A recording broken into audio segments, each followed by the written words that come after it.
어제 현재 메르스 환자가 확진 환자 138명, 그리고 격리 대상자 4,000명을 육박하고 있습니다. 그리고 14명의 사망자가 나왔습니다. 이 중동 지역에 낙타로부터 옮겨붙은 한 병원체가 한국에 엄청난 파장을 가져오고 있죠. 2,000개 이상의 학교가 쉬었고, 여러분 요즘 음식점 가면요 전세 놔요. 사람들이 없어요. 영화관도 텅텅 비고 있습니다. 작은 메르스 병원체 하나가 한국에 진입해도 이렇게 요란하고 영향력이 큰데 생각해 보세요. 천지를 창조하신 전능자 하나님이 이 땅에 올 때는 어떨까요? 아니, 우리가 구약 성경을 보면은 모세가 시내산에서 하나님을 직접 만났습니다. 그때 성경은 불붙는 산, 흑암, 어두움과 구름, 폭풍과 나팔 소리가 있었다고 기록하고 있습니다.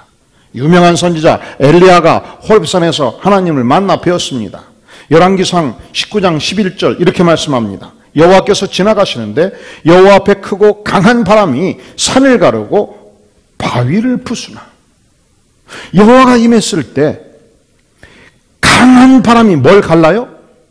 산을 갈라요. 바위를 어떻게 해요? 그 거대한 바위들이 막 터져나가요.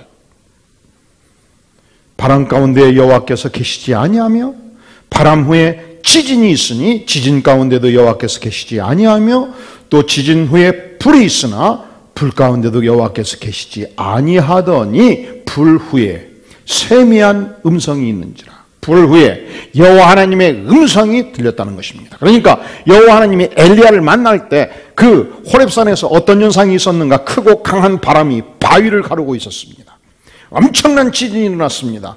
불길이 솟구쳤습니다. 예수님이 이 땅에 오셨을 때는 어땠습니까? 예수님이 처음 이 땅에 오셨을 때 호련히 큰 광채가 났다고 기록합니다. 천군 천사들이 노래하고 찬양했다고 표현하고 있습니다. 하늘의 별이 동방박사들을 예루살렘을 향해서 예수님이 탄생했던 베들레헴의 집 앞까지 인도했습니다. 예수님께서 승천하실 때 제자들에게 성령을 보내시겠다고 약속했습니다. 이 사도행전 2장이 오순절 성령 강림의 모습을 보여주고 있어요. 어떻게 성령께서 오셨을까요? 우리 다 함께 2장 1절부터 4절까지 같이 한번 봉독하겠습니다. 사도행전 2장 1절에서 4절 시작. 오순절날이 이미 이름에 그들이 다 같이 한 곳에 모였더니 호련히 하늘로부터 급하고 강한 바람 같은 소리가 있어 그들이 앉은 온 집에 가득하며 마치 불이 혀처럼 갈라지는 것들이 그들에게 보여 각 사람 위에 하나씩 임하여 있더니 그들이 다 성령의 충만함을 받고 성령이 말하게 하심을 따라 다른 언어들로 말하기를 시작하니라. 아멘. 하늘로부터 급하고 강한 바람 같은 소리가 있었습니다. 불의 혀처럼 갈라지는 것들이 나타났습니다. 여러분, 세상에서 가장 큰 폭포가 어떤 폭포죠? 이과수 폭포. 한국에 있는 것 같아요. 이과수. 한국 사람 이름 같기도 하고. 이 폭포가 브라질과 아르헨티나와 파라과이가 접경하는 지역에 어마어마한 폭포입니다. 이 폭포 한가운데로 들어가 버리면요, 천상천하 보이는 모든 것이 폭포예요. 마치 지진이 일어난 듯한 엄청난 폭포 소리가, 엄청난 물이 떨어지는 그 천지가 진동하는 소리가 압도합니다. 성령 하나님께서 오순절날 강림했을 때 그러한 모습이었습니다. 뿐만 아니라 예수님의 제자들이 함께 모여서 기도할 때 성령이 임했는데요, 그 당시 오순절이 되면 이 지중해 연안에 있던 이스라엘 백성들은, 남성들은 하나님을 경배하기 위해서 예루살렘으로 몰려들었습니다. 이태리에 있는 사람도 몰려들고, 그리스 반도에 있는 사람도 몰려오고, 터키 반도 몰려오고, 아프리카 북단 알렉산드리아에서도 몰려들었습니다. 그들은 이미 그 각 지역에서 3대, 4대, 5대 뿌리를 내리고 자라갔기 때문에 이미 그들의 제1 언어는 이 팔레스타인의 언어가 아니고 그들 지역의 언어였습니다. 그런데 놀라운 일은 성령이 임했을 때 예수님의 제자 12명이 120문도가 그 각 지역에서 온 모든 사람과 대화하고 그들에게 복음을 증거할 수 있는 언어 방언이 터져나온 것입니다. 4절 하반절, 다른 언어들로 성령의 말하게 하심을 따라 다른 언어들로 말하기를 시작했다 했습니다. 여러분, 러시아어 배웠나요? 터키어 배웠나요? 그리스어 배웠나요? 한 번도 배운 적이 없음에도 불구하고 놀라운 현상이 나타난 것입니다. 여러분, 성령이 임하면 우리가 상상할 수 없는 위대한 사건들이 반드시 일어납니다. 또한 그것은 오순절 성령 강림의 그 시대의 역사지요. 그러면 오늘날 우리의 시대에 어떤 역사가 일어날 수 있는가? 자, 우리가 암송할 말씀 17절, 하나님이 말씀하시기를 말세, 지금 말세가 지속되고 있어요. 내가 하나님께서 나의 영을, 성령을 모든 육체에 어떻게 하신다고요? 부어주리니. 이 부어준다는 단어가 에케오라는 단어예요. 에케오. 쏟아붓다, 넘치도록 쏟아붓다. 에케오. 넘치도록 쏟아붓는 거예요. 제가 언젠가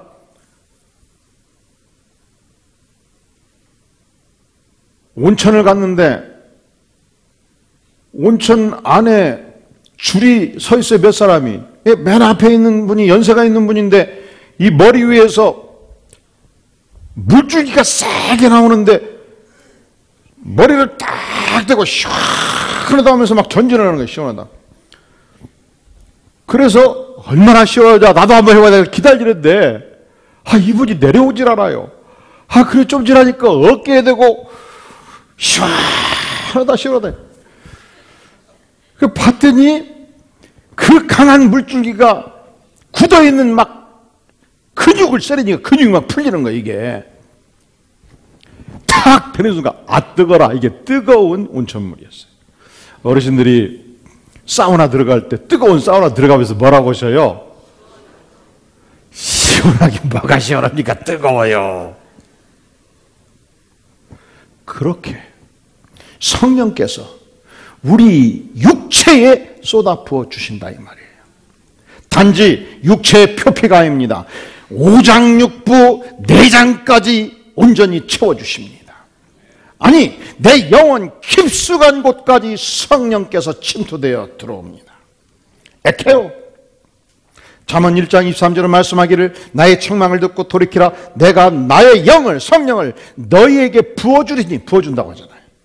이사야서 32장 15절은 말씀합니다. 마침내 위에서부터 영을, 성령을, 하나님의 영을 우리에게 부어주리니. 성령은 그렇게 우리 안에 임하십니다. 전신을 향해서 쏟아부어주는 거예요. 그러면 내 안에 넘치고 넘치면, 차고 넘치면 그 다음부터는 나의 배에서 내가 가는 곳곳마다 생수의 강이 흘러가게 되어 있습니다.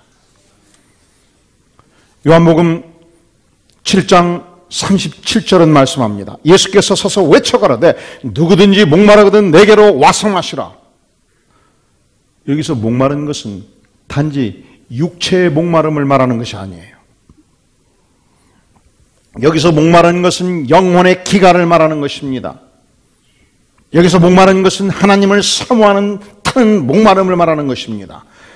이 목마름이 있을 때 예수님께 와서 마셔라. 나를 믿는 자는 성경의 이름과 같이 그 배에서, 따라해 주세요, 생수의 강이 흘러나오리라.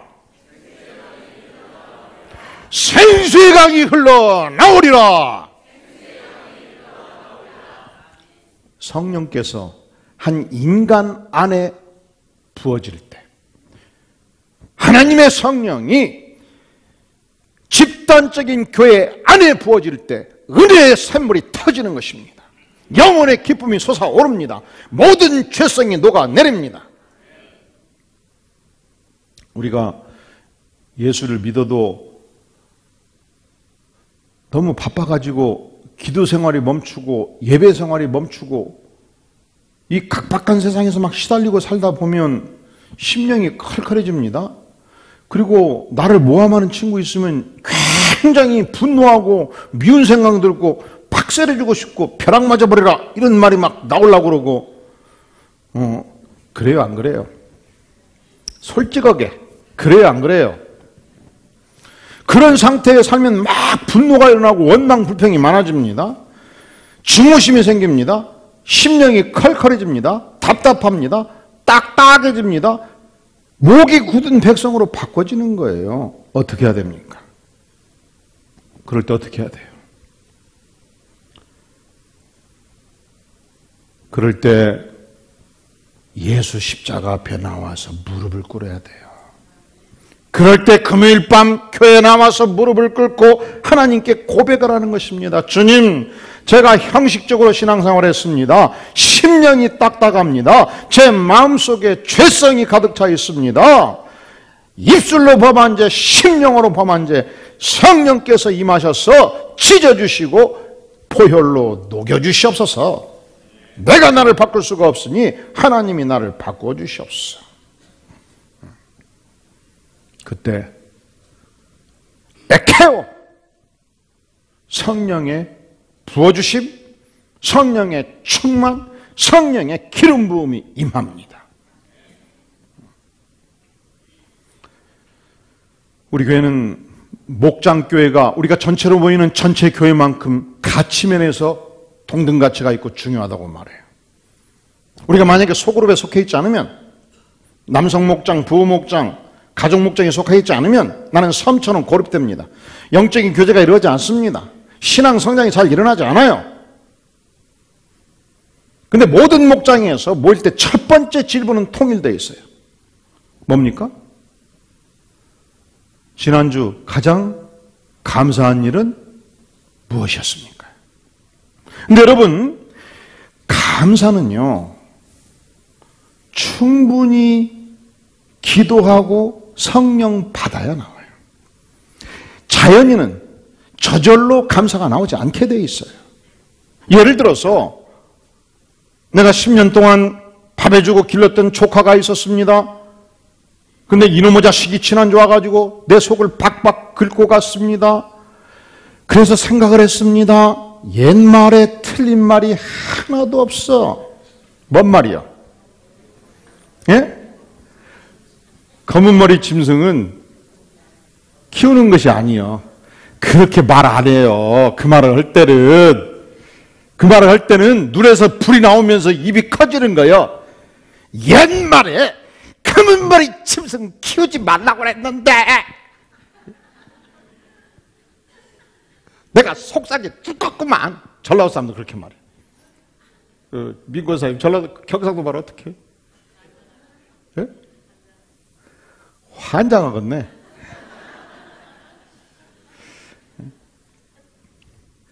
그런데 그 문제를 놓고 은혜를 받으려면 뭘 해야 된다고 그랬어요?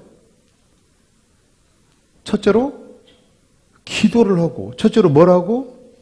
기도를 하고, 두 번째로 생각을 해야 돼.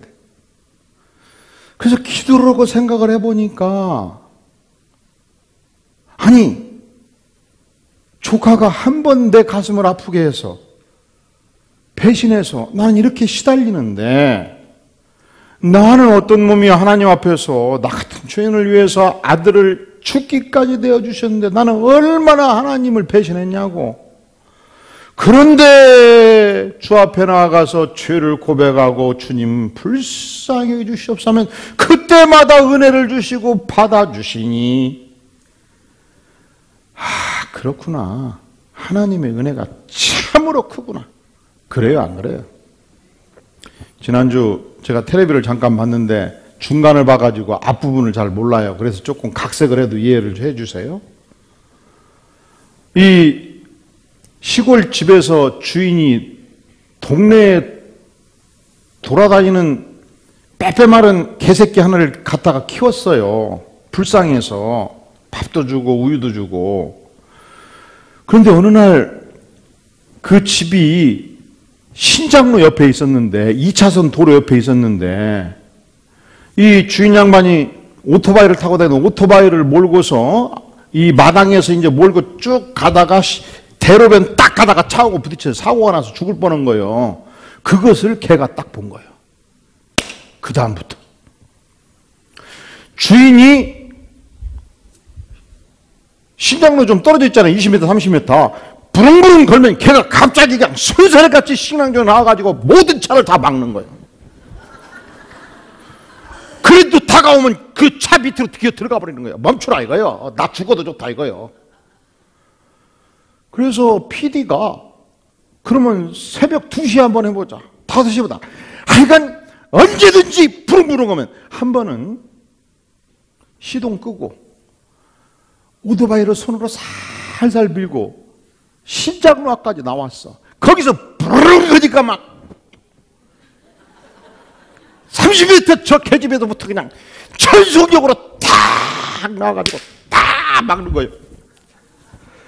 근데 그걸 보는데 다 너무 하나님께 죄송스럽고 은혜가 돼요. 은혜가 하나님께 죄송스럽고 은혜가 돼요. 감동이 돼요. 여러분 감동이 안 돼요? 개만큼 충성해라 김경서봐. 적어도 개만큼 충성해라 김경서봐. 이 썩은 놈의 자식아. 적어도 뭔 만큼? 뭔 만큼? 그래서 저는 개만 또 못하다는 말을 지금부터 이해하기 시작했어요. 넌 개만 또 못하다? 그 말이 굉장히 중요한 말이더라니까? 이야, 자기 목숨은 그냥 아무 생각이 없는 거예요, 그냥. 여러분, 감동이 안 돼요? 되지요?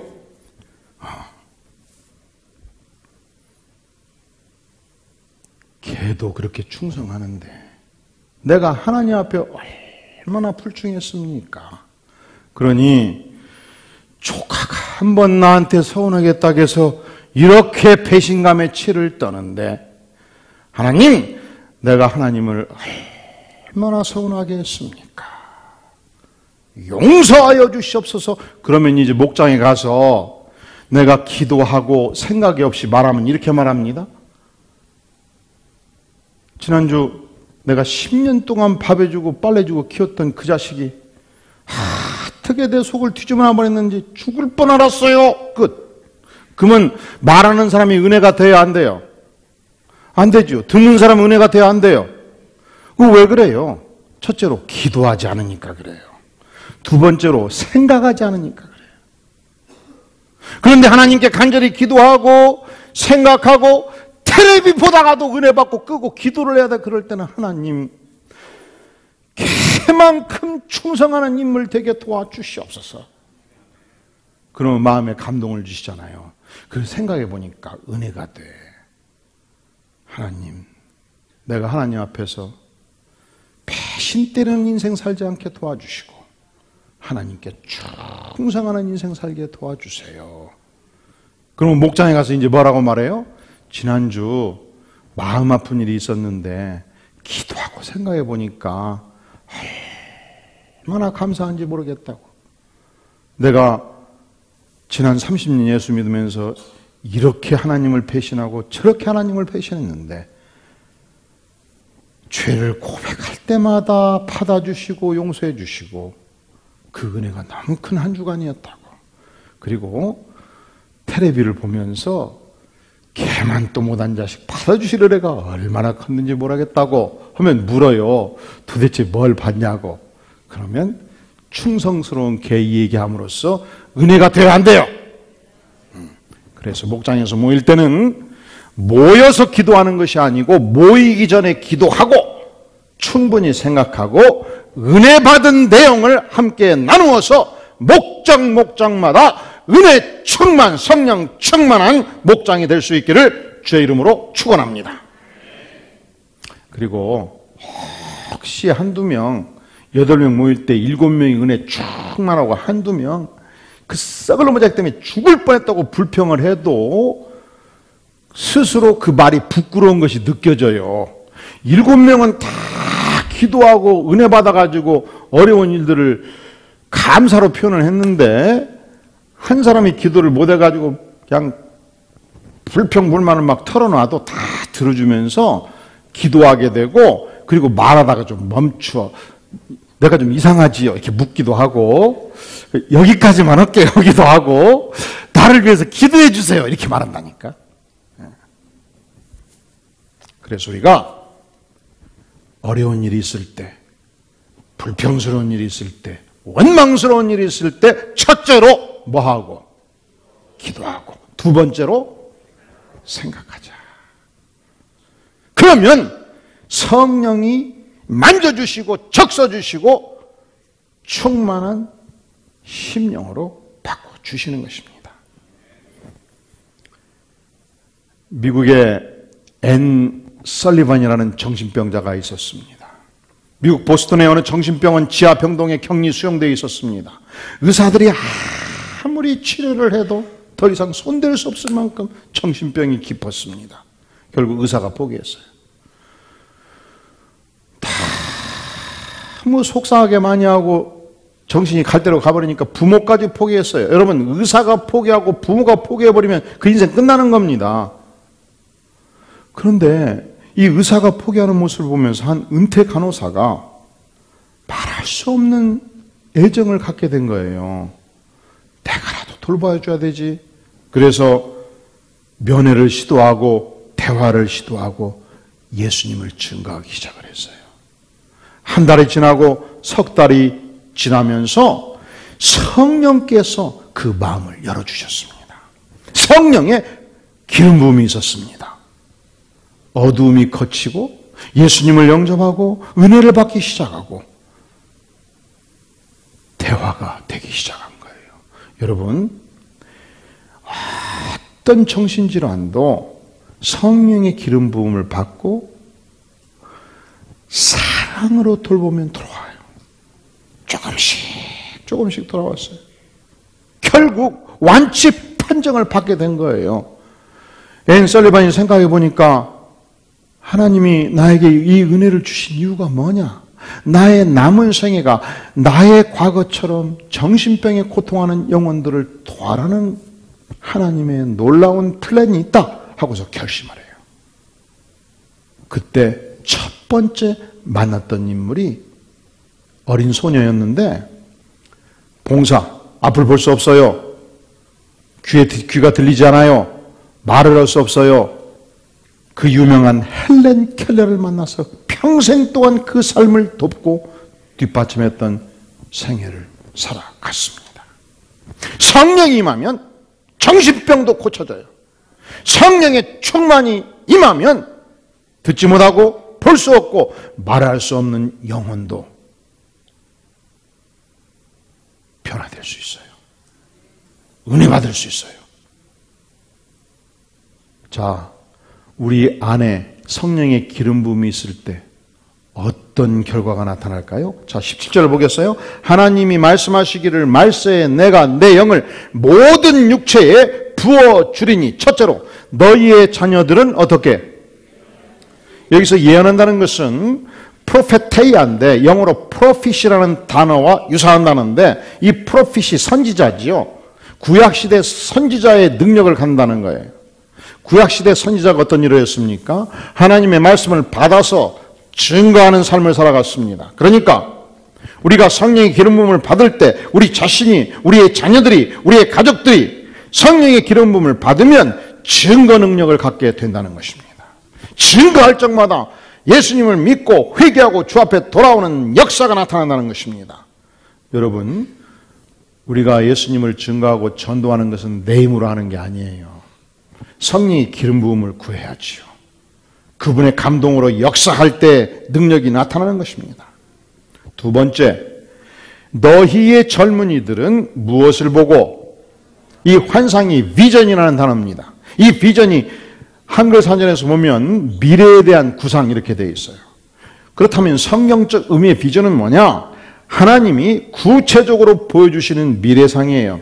즉, 우리가 성령 충만을 받게 될 때에 한 개인으로서 내 인생의 미래에 하나님의 플랜을 보는 비전을 본다는 거예요.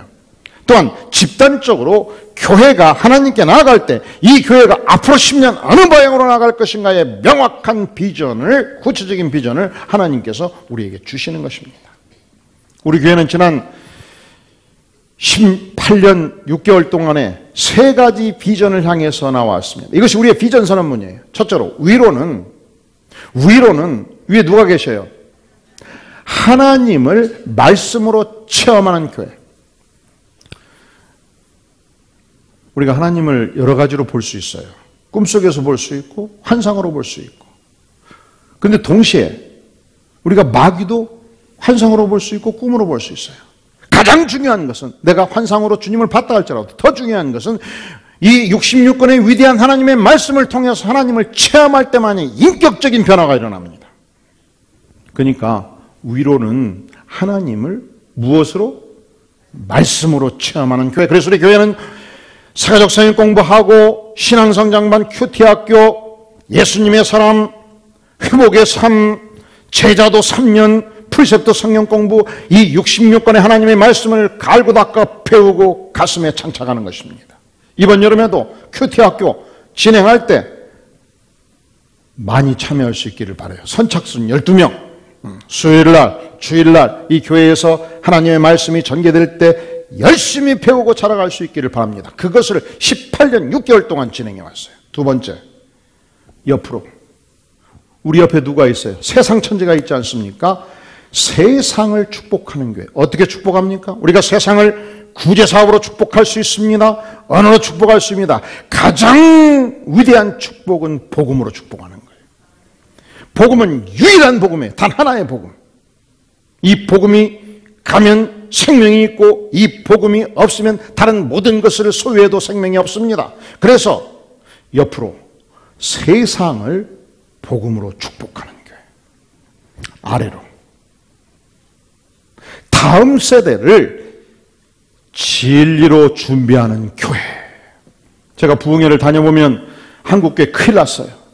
1000명 되는 교회 평균 연령이 65세. 젊은 사람들이 없어요.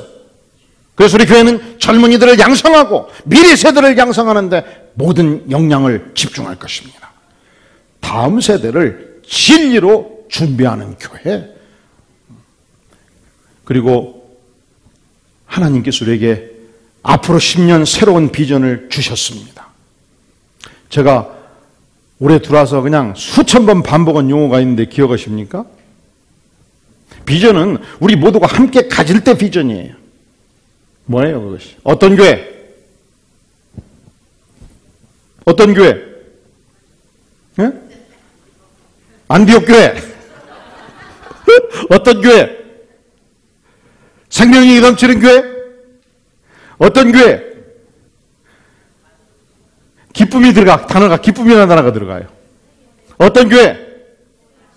바로 그거예요. 인생의 행복과 영혼의 기쁨을 구가하는 교회. 신앙생활을 18년 6개월 하다 보니까 이상하지요. 세월이 긴 만큼 율법이 발달해. 은혜를 못 받으면. 여러분 신앙생활 오래 하면 기쁨이 별로 없어집니다. 교회 오면 막 마음에 안 드는 게 많이 여기저기 막 눈에 띕니다.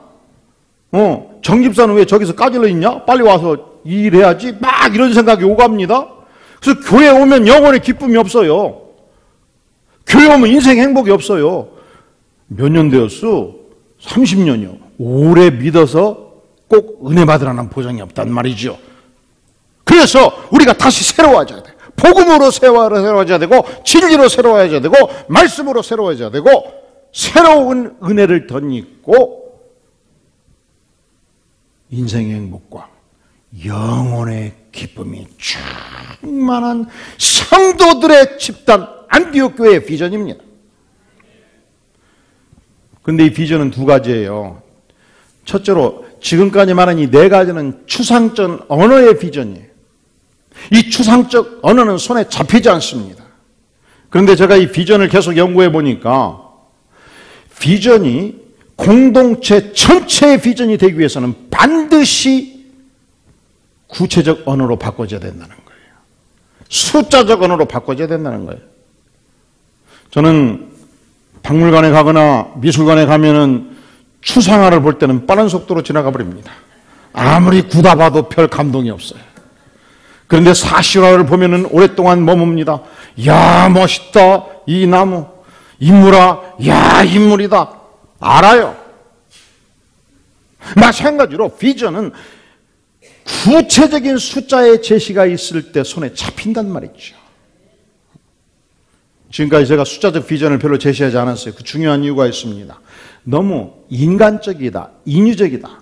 두 번째로 그렇게 할 때 하나님의 인도하심에 불순종할 수 있다. 세 번째로 우리가 숫자를 얘기하면은 공동체의 자랑거리로 발전해가지고 교만해 줄 수 있기 때문에 그걸 표현을 안 했는데, 연구하고 기도하고 비전에 관한 책들을 계속 보다 보니까 아니다. 두 가지가 필요하다. 추상적 언어의 비전이 있고 구체적 숫자의 비전이 있을 때 공동체 전체가 그 방향을 향해서 나아갈 수 있다는 것입니다. 그래서 우리에게 주어진 위대한 구체적 비전, 여러분 뭡니까? 주보 보면 나와 있는데 안 읽어보셨어요? 주보에 뭐라고 써있습니까? 오늘 설교 제목이 프리셉트 1, 2, 3 비전. 이는 무엇이뇨? 우리 가운데 사역팀이 약 50여 개의 액티브한 살아 움직이는 사역팀들이 있어요. 주일학교 사역팀, 영야부, 유치부, 유년부, 초등중고등부, 청년부가 있고요. 그 다음에 주차팀이 있고 각종 많은 사역팀들이 있습니다. 강하게 움직이는 약 죽전관계 50여 개의 사역팀이 있는데 2020년도에 우리에게 200개의 강력한 사역팀을 주시옵소서. 명확하게 잡히지 않습니까? 두 번째, 우리 안에 속으로 공동체가 목숨만큼 중요해요.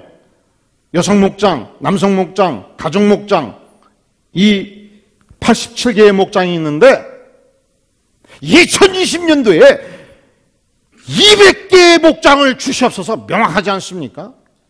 우리 교우들이 4월 통계 성인 800명, 어린이 500명, 1300명의 신앙생활을 해왔는데 2020년도 될 때 2000명의 살아 움직이는 믿음의 성도들을 주시옵소서. 명확하게 잡히지 않습니까? 이게 프리셉트 1, 2할 때 2예요. 2. 200개 목장을 주시옵소서. 2000명의 성도들, 예수 안 믿고 살다가 예수 믿고 은혜 받는 성도들을 허락하여 주시옵소서.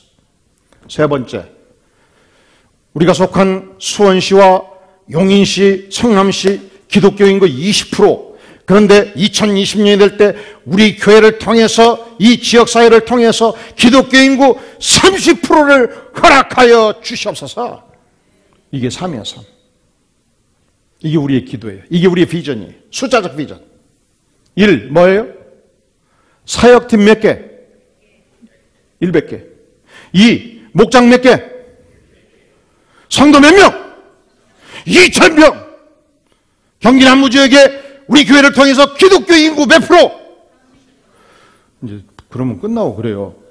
목사님, 우리 귀 뚫렸거든요. 그냥 조용조용히 계셔요. 죽겠네 듣기가. 아니요. 비전이라는 것은 내 목숨을 걸고 갈 때 비전이에요. 목숨을 걸어야 될 때 어떻게 작게 얘기를요. 귀가 아파도 들으셔야 돼요. 그리고 우리 모두가 이것을 공유하면서 전진해 갈 때에 하나님께서 역사하시는 것입니다.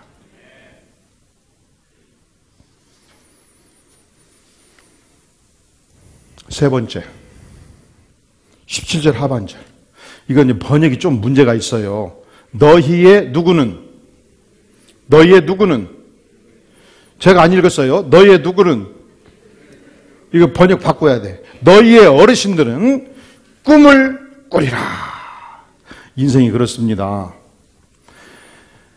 10살짜리한테 물어보세요. 너 뭐 되고 싶냐? 대통령이요. 20살 될 때 또 물어보세요. 장군이요.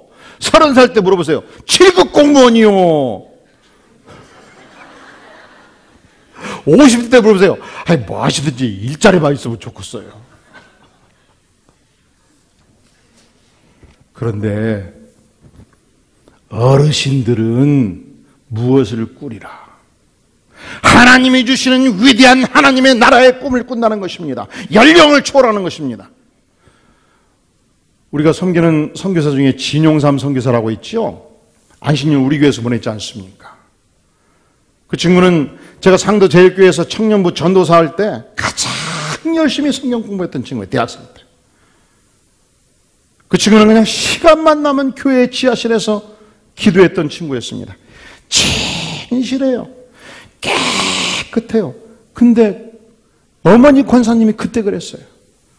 이번에 와서 얘기를 들어보니까 참 가슴이 메어지더라고요. 이 어머니가 용인의 한 시골에 살고 계시는데 만나러 가서 밥 먹으러 가는데 그 5분 10분 가면서 만나는 사람마다 이 90된 권사님이 아이고 지난주 왜 교회 안 나와서 다음 주 꼭 나와. 아이고 예수 믿어야 살아. 이 노인 양반이 그냥 두 손을 잡고 걸어가면서 그 10분을 가면서 아들은 선교사는 가다가 쓰고 부끄럽더래요. 여러분, 하나님께서 우리에게 역사하시면 성령의 기름 부음을 주시면 나이가 70이 되든 100살이 되든 우리가 살아야 될 이유가 분명히 있는 것입니다. 이 위대한 복음으로 세상을 변화시키는 하나님의 능력을 보유하면 연령을 초월합니다.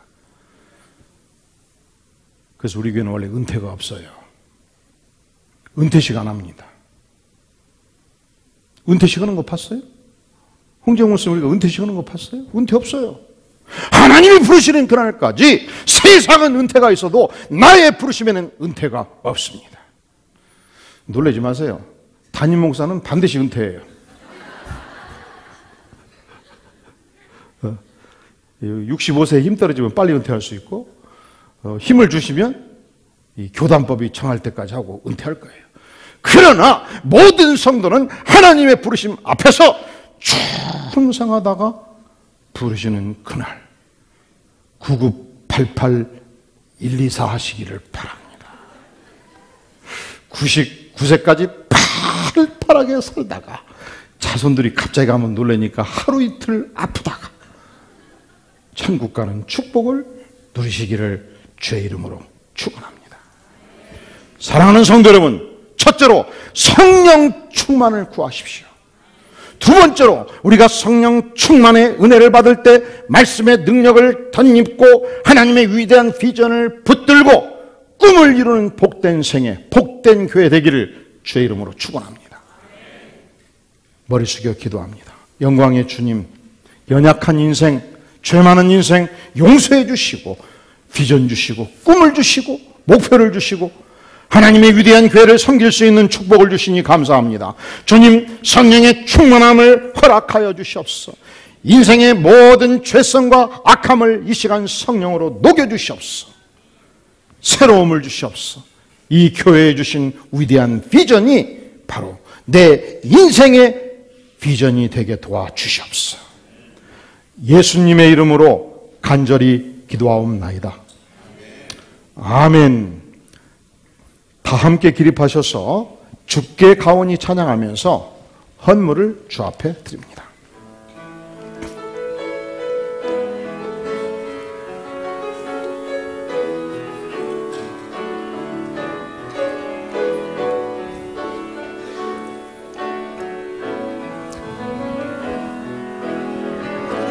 주께 가오니 날 새롭게 하시고 주의 은혜를 부어주소서.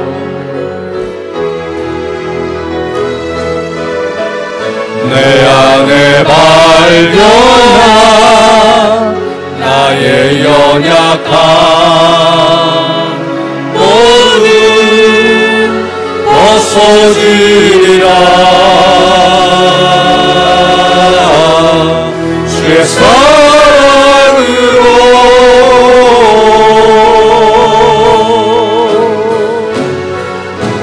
주 사랑 나를 붙드시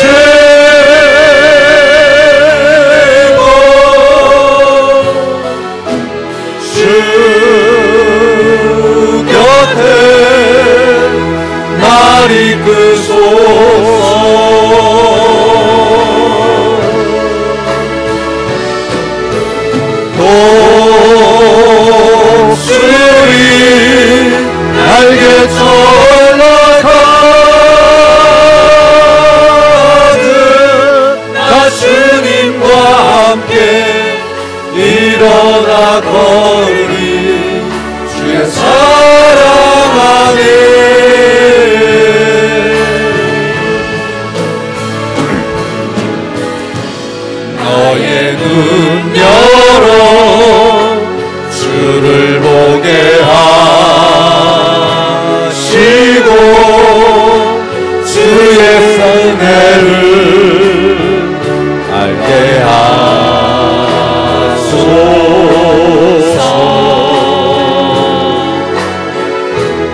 주 사랑 나를 붙드시고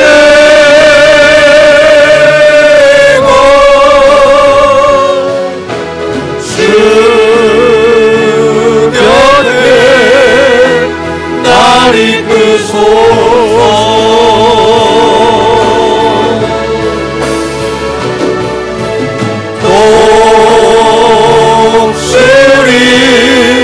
날개쳐 올라가니 나 주님과 함께 일어나 걸으리. 주 사랑하네.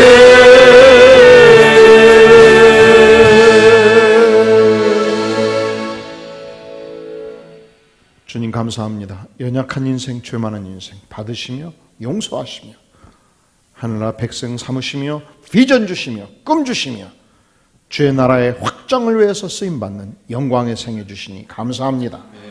이 시간 각종 예물을 준비하여 하나님께 정성을 모두 나가는 손길 붙잡아 주시옵소서. 하늘의 위대한 비전으로 채워주시옵소서. 인생의 행복과 영혼의 기쁨을 누리는 영광스러운 생애 되게 하여 주시옵소서.